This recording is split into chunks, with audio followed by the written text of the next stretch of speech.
Waiters are a huge deal in our industry, and a lot of shops hate them because they don't understand what waiters actually mean. So in our shops, waiters are usually oil changes, and oil changes, as you all know, we use them to acquire new customers. And you might be wondering why, even though we lose money on oil changes, why do we do so many of them? Why do we do so much marketing to bring in $50 oil change that really doesn't make us any money? And it all gets into the big picture of how we're running our business, which is to acquire customers. And the reason we like to acquire customers is because the research shows that if you can just keep a customer in your database coming back over the course of 5 to 6 years, they'll usually spend about $10,000 to $15,000. Because think about it. Cars break down and someone's got to fix them. And if you've been taking care of these customers and they're like, you know what, I go there for oil changes, I have no reason to go somewhere else. It's almost like a barber. If you have a good barber and they've been cutting your hair and you trust them, you're probably not going to fire them unless they screw up. People don't like new things. So there's a few things you need to know about waiters. Number one, again, waiters are used for growth because most of our oil changes are waiters, or a lot of our waiters are oil changes. And this leads to new customers, which means we're capturing the market into our database.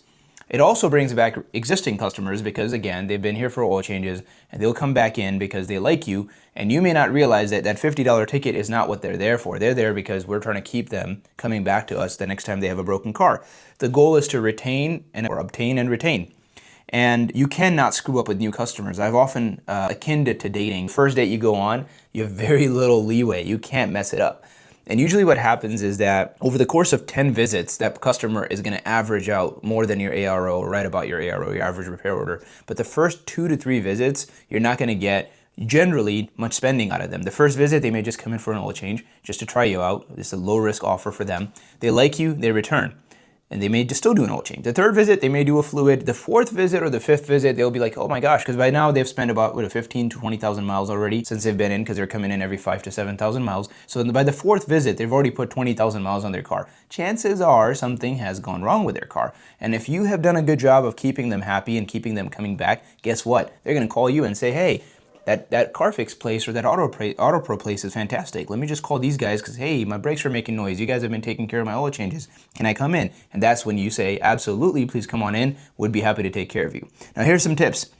When a waiter comes in, you need to be friendly. You need to make sure you're smiling and you need to make sure you have great energy, because who the hell wants to go to a place, by the way, your car's already not doing well and now you're going to get made feel bad, right? You got to be friendly. Number 2, you got to be fast. And to be fast, watch the video on Circle of Sales or Speed Equals Sales or Sense of Urgency. You've got a lot of videos on that. That is our business model. We want to show them that we're fast and we're friendly. And obviously the price is great. So if the price is great, you're fast, you're friendly, why the hell wouldn't they come back? It's zero chance that you're going to mess that up. So fast and friendly, and obviously the price on the coupon takes care of itself. Do not be pushy. Please, for the love of God, do not be transactional oil changes. I don't care if you actually sell an oil change anything. What I care about is you keep that customer happy so they keep returning, because inevitably they're going to have a broke car. Number 4, focus on the relationship. Do not be transactional.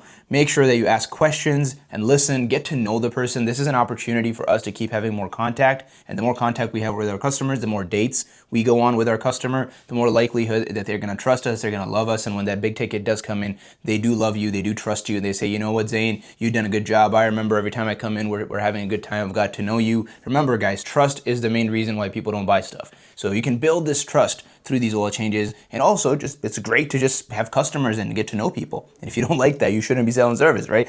Number 5, you need to serve. We're in the service business, and oftentimes people forget that. I think the automotive repair industry has completely lost its damn mind. We've forgotten the idea that we're in the customer service business, which means we're here to serve these people. We're here to do that. Hey, can you take care of my tire while you're there? Absolutely, Mr. Customer. Can you take care of my blinker? Absolutely, Mr. Customer. That's what we do. Hey, can you buff out my fender? Oh, Mr. Customer, we don't have the equipment, but I'll tell you what, I'll set this up for you with a body shop that we trust. Let me see how much it is. I'll do the legwork for you. All you got to do is just drop it off. See, that's top level service. And you're like, oh, these customers think we're expensive because you're giving them Motel 8 service. So it's a value discrepancy. So you got to serve. When you serve, people will pay. When you pay, they trust you, your life gets better, your business grows. Number 6, do not be transactional. Again, I can't emphasize this enough. You're here to date and marry this customer, not just have a one-night stand, right? You don't want to do that. You want to build relationships with these customers so they love you forever. They bring in all your customers. You got to remember, guys, we started with one shop with literally 30 customers a week when we started taking over the business. And today, by the grace of God, we do over 300-400 customers a week. And the reason we were able to do that is because we're able to keep these customers. No amount of marketing can outrun you burning out customers. I've seen it over and over. The only way you grow is by building relationship and not being transactional. Now, there's also this idea of collecting customers. You have that sheet. You look at it again. The average lifetime value of a customer in 5 to 6 years is $15,000. All you got to do is just keep letting them come back. If you can just let them keep coming back, they're gonna give you 15 grand. Number two, you need to understand that the average customer will come to you 2 to 3 times minimum a year, because the average household usually has 1 to 2 cars.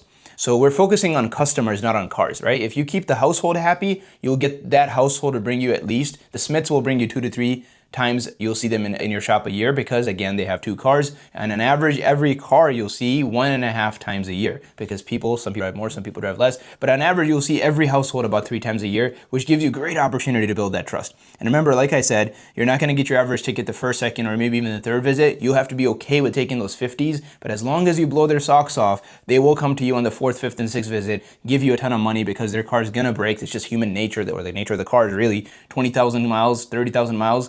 It's going to need something. It's going to need brakes, going to need something. Most of these cars are getting older, especially as the economy, or rather the market, people getting tighter and tighter. As you guys can see, people will keep their cars more and more. I remember in 2008, the mileage on a car was significantly higher, and I think we're going back into that season, and this is very powerful, because as people keep their cars more, they're going to want a shop that actually can keep up with that for them. So again, focus on relationship. Waiters are a superpower if you understand speed, if you understand friendliness, and obviously we have great prices on oil changes. And if you can take care of these customers when they come in and wait in your shop, you can blow their socks off every time, whether they're new or they're coming back. And every time you can build that trust with them, they will come back and they will spend money with you. They will rave about you.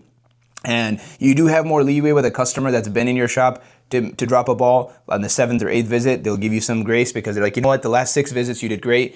But, new customer, you have no leeway. So when a new customer walks in, you roll out that red carpet, because that customer costs us about $180 to $200 to get in your door.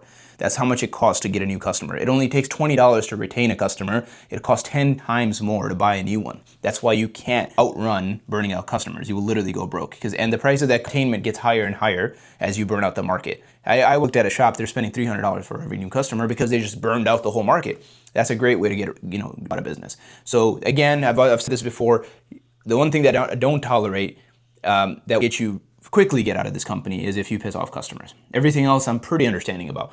But if you upset my customers, which is my boss, they can fire me as well.